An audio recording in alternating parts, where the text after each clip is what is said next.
Hey freaks, welcome back to my channel. If you're new here, my name is JJ. I am both an author and a metalhead, and here on my channel I talk about these stories behind some of my favorite rock and metal concept albums. Today's video comes as a request, so thank you to the anonymous person who left this in my suggestion box. Today I'll be covering the story behind Emperor's final 2001 album, Prometheus, The Discipline of Fire and Demise. Thank you to whoever you are who suggested this video. I had a lot of fun with this one. And as always, if you want to suggest other concept albums that you want me to cover, please drop all of that down in the comments. Also, feel free to join my metalhead community. From there you get access to bonus content and a monthly newsletter from me, and you also get access to my suggestion box where I try to draw a lot of my videos from. So yeah, feel free to sign up for that. The link is down in the description. It's totally free. And yeah, don't forget to like, share, subscribe, do all that fun stuff. Anyway, let's get started.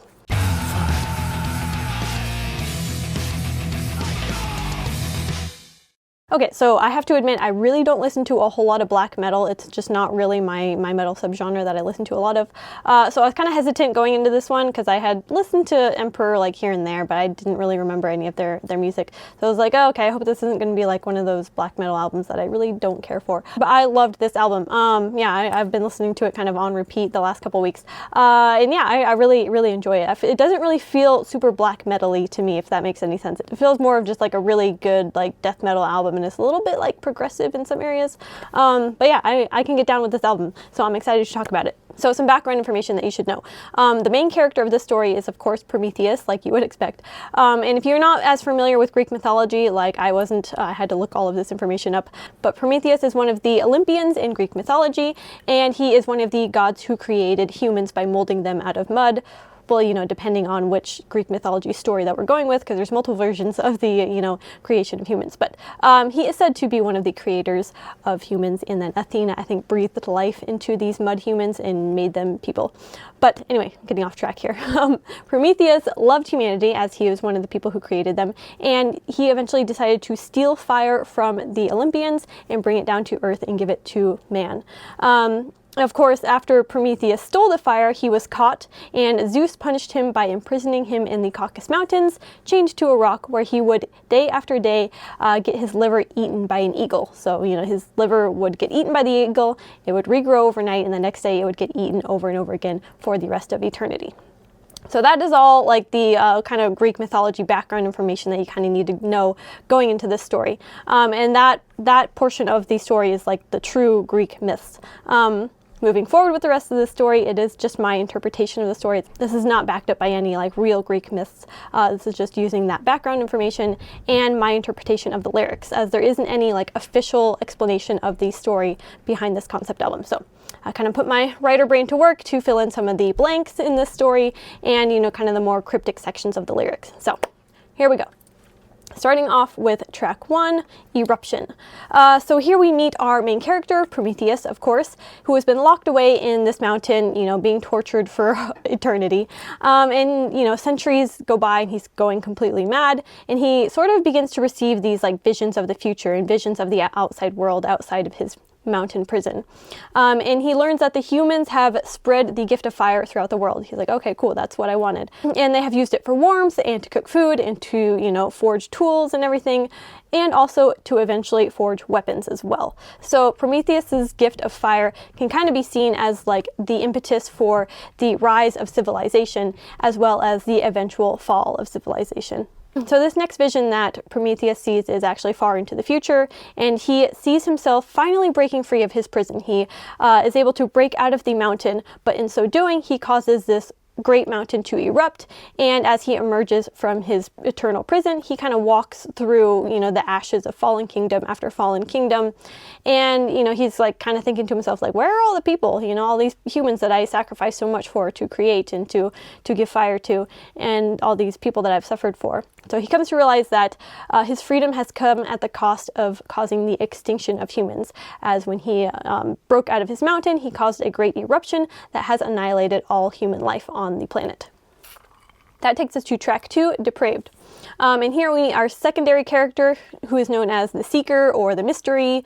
And he's basically kind of like this ancient being. He's like some kind of seer or sorcerer of some sort. And he was kind of around when Prometheus first brought fire to man. And this Seeker has watched mankind rise and sees them sort of beginning to fall due to their kind of depraved greed, their hatred, ruthlessness that they've developed over the years. And this Seeker has spent his life trying to basically fix humanity, trying to cure them of their hatred and greed and evil doings. But so far he's not been very successful, and he knows he is not the one to lead these people. What he really needs is for Prometheus to return to lead these people into, being good humans. So our Seeker then receives a vision of the future where he sees Prometheus destroy the world. And so he's like, oh shit, I better go find Prometheus and stop him before he kills us all.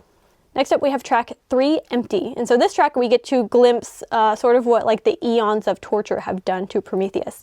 And he's left in the dark with this eagle eating his liver every single day. At night his liver regrows, only for the eagle to tear into him again the next day. And Prometheus is really starting to lose his mind. He really begins to long for the days when he was worshipped as a god by all humanity, and starts trying to rationalize ways that he can escape from his torture. And that takes us into the next track, Prophet. And so here Prometheus kind of begs for an end to his suffering. And he was initially frightened by his vision, of himself ending the world of humans by breaking free of the mountain. But after centuries of torture, he begins to see it as maybe like the answer to his prayers of mercy. He loves mankind, but his visions show him, what mankind has become. And maybe their demise is what fate has in store for them. And so he comes to the decision that he will learn to escape from the mountain, and in so doing, he will kill all of humanity. Track 5, Tongue of Fire.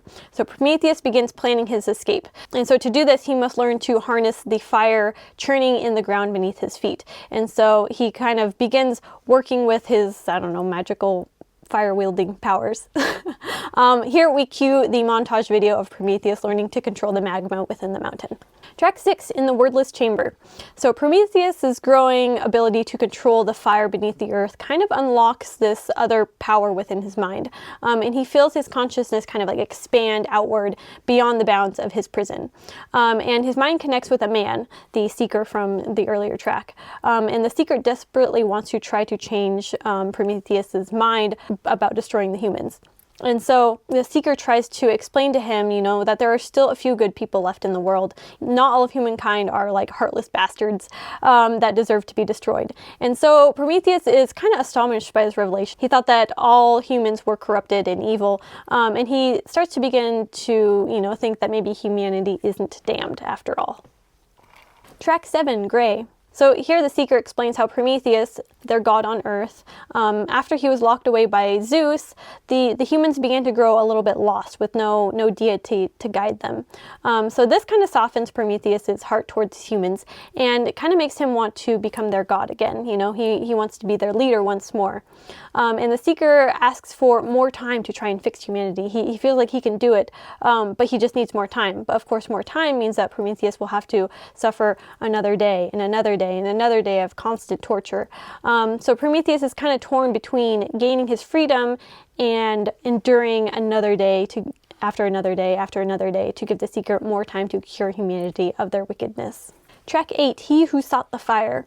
Prometheus continues to learn to harness the power of the fire at the center of the earth. But the more he touches this power, the more it sort of begins to corrupt him and fill him with the desire to wield destruction and finally put an end to his suffering by breaking free. He starts to rationalize maybe like the idea of killing all of the humans by thinking that, once he is free, then he can just start over and create humanity all over again, as he was one of the creators who created humans in the first place. Why can't he just wipe the slate clean and sort of, just begin again? So that takes us into the next track, the 9th and final track, Thorns on My Grave. So Prometheus has finally raised the power of the fire within the earth to the point where he begins to sort of lose his grip over this powerful force and is about to unleash it when the Seeker, knowing that, the world is about to end if Prometheus does this, throws all he has at Prometheus's mind and kind of bombards him with all these memories of humankind that the Seeker has collected over, you know, eons of time from every human he's ever interacted with. And he shows him everything, you know, all the good and all the bad and all the struggles and triumphs of man. And this is kind of just his like last ditch attempt to save all of humankind by showing Prometheus that even though humans can be evil and terrible, there is so much good left in us as well. And so at the very last moment, Prometheus has sort of a change of heart, and instead of releasing the molten power of the earth in a great eruption, he holds it in and he kind of lets it implode instead, which effectively destroys himself so that humans can struggle on. And so Prometheus does get his freedom, as in death he is finally free. But yeah, that kind of just wraps up my take on Emperor's Prometheus album. Please let me know your thoughts down in the comments. I'd love to hear all of your alternate theories and interpretations of this album. And I know, you know, this is just my personal take on the lyrics. Of course, everyone else is going to be different. So yeah, this is by no means like an official story explanation. But yeah, I had fun with this one, and I really enjoyed this album.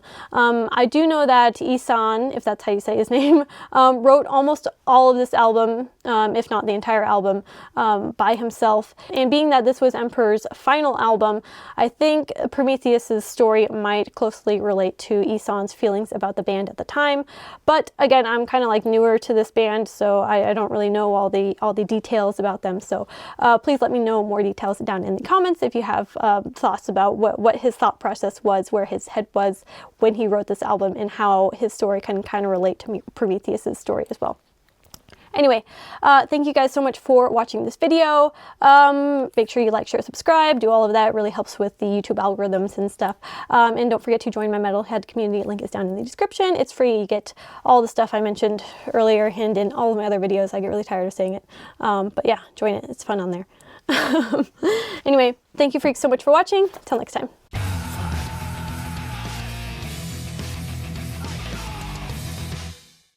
Track 6 in the wordless chamber.